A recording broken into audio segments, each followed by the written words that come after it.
Em nome do Pai, e do Filho, e do Espírito Santo. Amém.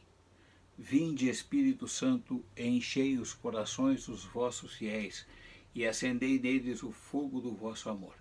Enviai o vosso Espírito, e tudo será criado, e renovareis a face da terra. Oremos. Deus, que instruístes os corações dos vossos fiéis com a luz do Espírito Santo, fazei que apreciemos retamente todas as coisas, segundo o mesmo Espírito, e gozemos sempre da sua consolação. Por Cristo Senhor nosso. Amém. Caríssimos, este é o nosso 8º e último vídeo sobre a escatologia, tema que trata da comunhão dos santos, ressurreição, juízo, céu, purgatório e inferno. São os novíssimos, ou seja, aquilo que está por acontecer, que ainda virá com certeza, para todos nós que cremos em Deus, que professamos a mesma fé cristã. Refletimos nestes vídeos gravados anteriormente sobre cada um desses temas, e neles nós procuramos a origem das palavras, significados e significantes, influência dos filósofos e artistas plásticos e até na literatura, procurando inicialmente conhecer o pensamento dos povos antigos, suas lendas e as suas mitologias. Vimos no Antigo Testamento como os judeus entendiam esses assuntos, e ao longo de 2000 anos do cristianismo, desde Jesus, os apóstolos e depois os santos padres e o sagrado magistério, como a igreja nos ensina hoje, tomamos sempre o catecismo da Igreja Católica, que nos indica o caminho. Hoje, nosso último tema, última reflexão, nós vamos falar sobre os fins dos tempos, a parousia, que recebe uma série de nomes. Além de fim dos tempos, parousia, é comum ouvirmos falar em Armagedon, ou a grande tribulação, também arrebatamento, ou a segunda vinda de Cristo, ou o novo advento, o segundo advento de Jesus Cristo. São com esses termos que nós nos preparamos para aquilo que virá. Procuramos nos inteirar daquilo que virá.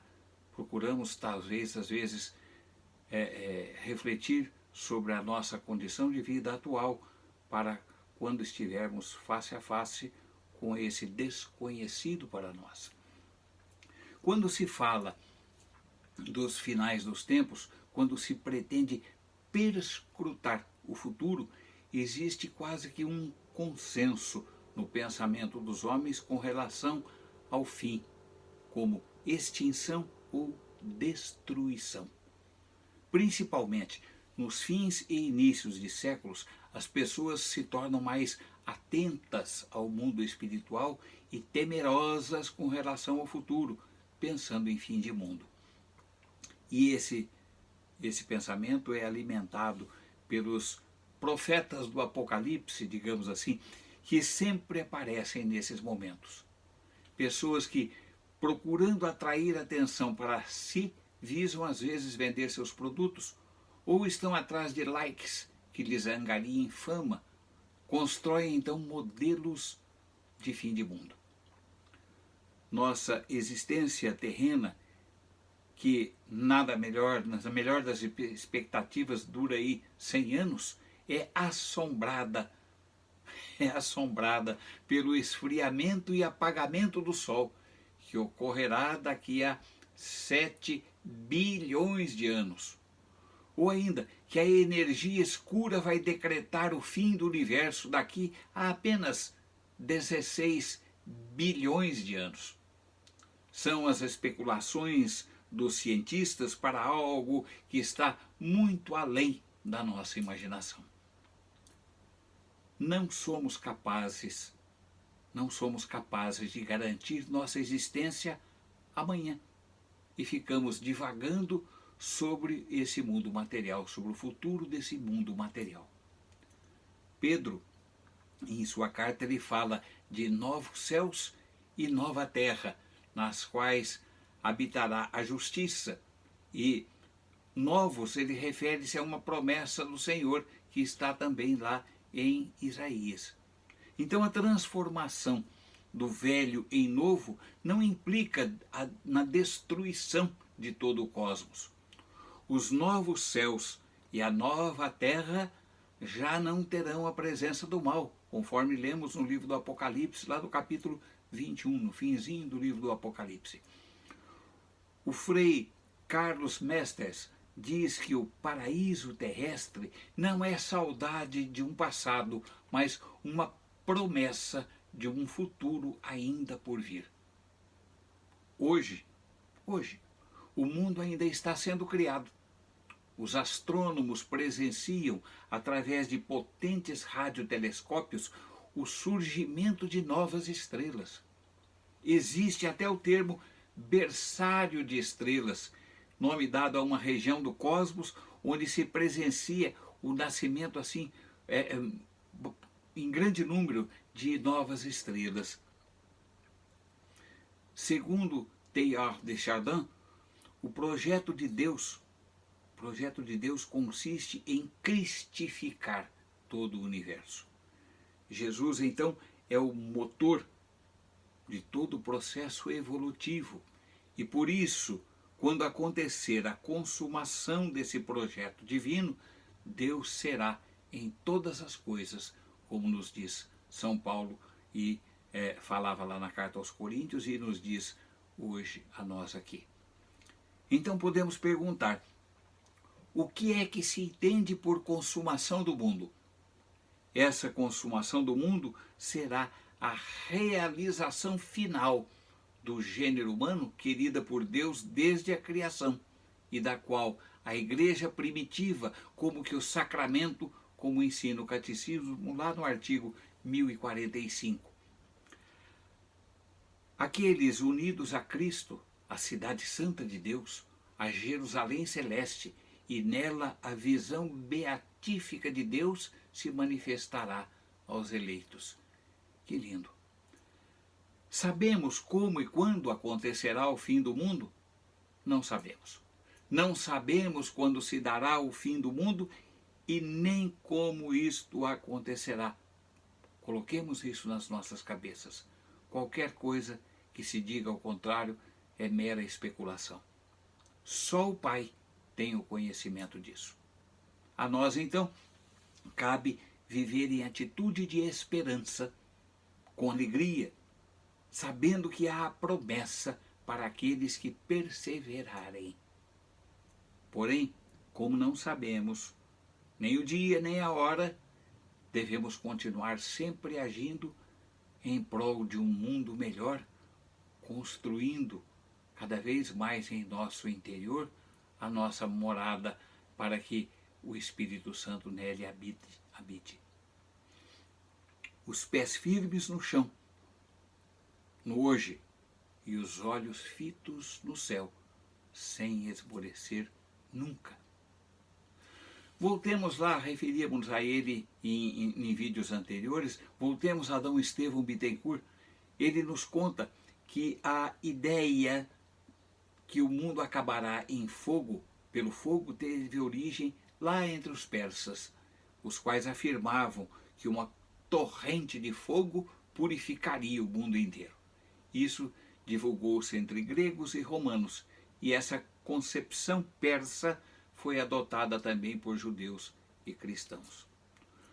No Novo Testamento, os escritores sagrados, ao se referirem à segunda vinda de Jesus, falam de fenômenos sísmicos na terra e no céu e que serão extraordinários.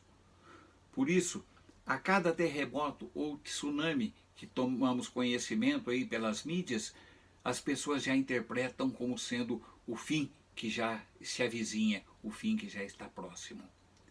É preciso, caríssimos, prudência ao interpretar esses dados. Os escritores antigos, eles serviam-se do estilo apocalíptico que é sempre um tanto difícil da gente entender, para comunicar os grandes acontecimentos. O texto mais conhecido é o de Mateus, capítulo 24, versículos de 29 a 31. Diz lá Mateus: todos esses dias, nessa tribulação, o sol escurecerá, a lua não terá claridade, cairão do céu as estrelas, as potências do céu serão abaladas, então aparecerá no céu o sinal do Filho do Homem. Todas as tribos da terra baterão no peito e verão o Filho do Homem vir sobre as nuvens do céu, cercado de glória e de majestade. Ele enviará os seus anjos com estridentes trombetas e juntarão seus escolhidos dos quatro ventos, de uma extremidade do céu à outra. É o estilo em que nós lemos nos evangelhos, no Evangelho de Mateus. Iremos encontrar também novamente essas trombetas nas cartas de São Paulo, que seguia o costume do Antigo Testamento como sinal de Deus na história humana, nos livros do Êxodo, dos Salmos, no livro de Isaías, quando Deus vai manifestar a sua glória e o seu poder, soam as trombetas. Tenhamos então em mente que o conhecimento importante, tenhamos esse conhecimento de que a astronomia da antiguidade era muito precária. A astrofísica, uma ciência desenvolvida recentemente. Então, nos modelos antigos e também nos atuais, se vê com medo, assustados, que a destruição aniquilaria toda a matéria, aniquilaria o mundo físico. Atualmente, os adeptos das teorias de conspiração, que são muitos, vivem sob o impacto de que o acelerador de hadrons, construído lá na fronteira da Suíça e da França, pode vir a criar um buraco negro que destruiria todo o mundo. A imaginação cria modelos sempre destrutivos e ficam esquecidas as palavras de Jesus, que veio anunciar um reino de paz, de felicidade, de que Deus é amor. Tenhamos então a certeza de que se cumprirá aquilo que nos diz o Catecismo lá no número 1042, de que no fim dos tempos o reino de Deus chegará à sua plenitude. Depois do juízo universal, os justos reinarão com Cristo, glorificados em corpo e alma, e o próprio universo será renovado. Essas são, caríssimos, algumas reflexões que fizemos sobre a escatologia. Refletimos sobre as últimas palavras da nossa profissão de fé. Cremos na comunhão dos santos, nessa igreja que é padecente e militante, mas que também é triunfante lá no céu. Por isso, abordamos sempre, de acordo com o nosso catecismo, que após a morte, que com certeza virá para todos nós, nos esperam o juízo final, um juízo pessoal e depois o juízo universal. Cremos que existe o inferno, que é a privação da vida eterna com Deus, e que aqueles que adentram esse estado estão para sempre privados da esperança, como nos disse Dante Alighieri na Divina Comédia. Cremos também que para podermos contemplar o Senhor face a face, é preciso que estejamos purificados de todo o pecado, e por isso o purgatório. E o purgatório, ainda que seja uma aflição por causa das nossas falhas, erros cometidos voluntariamente ou pecados que não sejam mortais, é um estado ainda de expectativa pela visão do céu. O purgatório, então, não é um lugar de sofrimento extremo, mas sim até de alívio por não estarmos no inferno. E lembremos-nos que o céu é uma promessa, enquanto que o inferno é uma possibilidade. Mas, seja para o inferno, ou para o purgatório, ou para o céu, passa-se antes pelo juízo pessoal e depois pelo juízo universal, quando todos os homens comparecerão com seus próprios corpos diante do tribunal de Cristo para dar conta dos seus próprios atos, conforme nos diz o Catecismo, lá no número 1059. Finalizando, caríssimos, vivamos o tempo presente. Vivamos o tempo presente, de maneira que ao darmos nosso último suspiro, ele seja como um amém. Esse amém, no final do credo, confirma a primeira palavra da profissão de fé, que é creio. Que possamos, então, estar tão intimamente ligados a Jesus, que é o amém, o grande amém, de tal forma que seja ele a assumir e a dar consumação ao nosso testemunho. Por Cristo, com Cristo, em Cristo. A vós, ó Deus Pai Todo-Poderoso, na unidade do Espírito Santo, toda honra e toda glória, agora e para sempre. Amém. Louvado seja nosso Senhor Jesus Cristo, para sempre seja louvado.